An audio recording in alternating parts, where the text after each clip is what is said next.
నమస్తే welcome to రణక్షేత్రం. Rajampet parliament పరిధి. ఈ పరిధిలో ఉన్న అసెంబ్లీ నియోజకవర్గాల్లో ఈసారి గెలిపెవరిది? పీలేరు వెళ్దాం. పీలేరు గత చరిత్ర ఏంటి, అక్కడ ఎవరు గెలిచారు, ఎవరు ఓడారు, ప్రస్తుత పరిస్థితి ఎవరు బరిలో ఉన్నారు? పీలేరు నియోజకవర్గం విషయానికి వస్తే ఇక్కడ ఉన్న మండలాలు గుర్రంకోట, కలకడ, కంభంవారిపల్లె, పీలేరు, కలిగిరి, వాల్మీకిపురం. స్త్రీలు 1,18,416, ట్రాన్స్జెండర్లు 16, 2,32,837 మంది ఓటర్లుగా ఉన్నారు. ఇక పీలేరు నియోజకవర్గంలో మండలాల విషయాలకు వస్తే గుర్రంకొండ, కలకడ, ఖమ్మంవారిపల్లి, పీలేరు, కలిగిరి, వాల్మీకిపురం. ఇక్కడ ఉన్న పురుష ఓటర్లు 1,14,415 కాగా స్త్రీలు 1,18,406, ట్రాన్స్జెండర్ల 16, మొత్తం ఓట్ల సంఖ్య 2,32,837.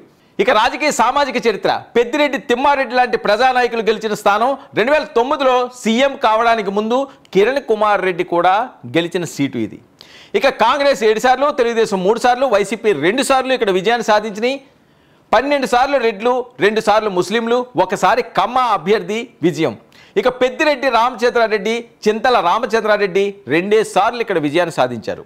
సామాజిక ముఖ చిత్రం. ముస్లిం ఓటర్లు 19%, రెడ్డి 15%, బలిజ 10%, ఎస్సీ 10%, నాయి బ్రాహ్మణ 6%, కమ్మ 5%, ఇతర కులాలు 35%గా ఓటర్లు ఉన్నారు. 2014 ఎన్నికలు. 2014లో ఇక్కడి నుంచి వైఎస్ఆర్సీపీ అభ్యర్థి చింతల రామచంద్రారెడ్డి విజయాన్ని సాధించారు. ఆయనకు వచ్చిన ఓట్లు 71,945.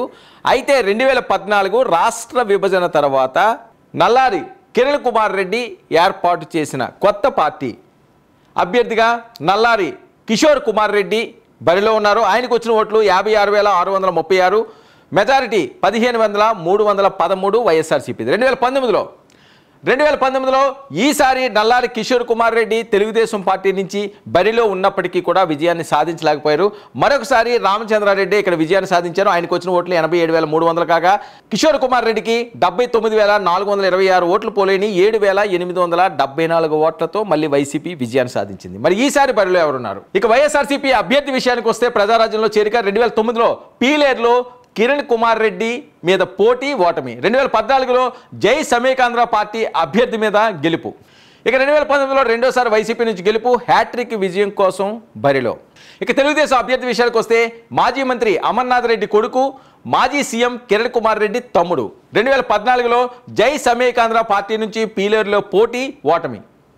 ఇక 2017లో టీడీపీలో చేరిక, ఆంధ్రప్రదేశ్ జలవనరుల అభివృద్ధి సంస్థ మాజీ చైర్మన్. 2019లో టీడీపీ నుంచి పీలేరులో పోటీ, ఓటమి. ఇక పెద్దిరెడ్డి రామచంద్రారెడ్డి, కిరణ్ కుమార్ రెడ్డి గెలిచిన సీటు కావడంతో అత్యంత ప్రతిష్టాత్మకంగా ఈ ఎన్నికలు జరగబోతున్నాయి. వైసీపీ అభ్యర్థి 2 సార్లు వరుసగా గెలిచి హ్యాట్రిక్ కోసం ప్రయత్నిస్తున్నారు. ఇక 2014, 2019లో ఓడిన కిషోర్ కుమార్ రెడ్డి మాజీ సీఎం కిరణ్ కుమార్ రెడ్డి తమ్ముడు కావడంతో పోటీ గట్టిగా ఉంది. ఈసారి కూటమి అభ్యర్థి కావడంతో గెలుపు పట్ల ఆశలు బాగా పెరిగాయి. మరి చూద్దాం పీలేరు నియోజకవర్గం ఈసారి ఎవరి సొంతం, ఇక్కడ ఎవరు గెలబోతున్నారు, ఏ పార్టీ వైపు ఈ నియోజకవర్గ ప్రజలు మొగ్గు చూపిస్తున్నారని.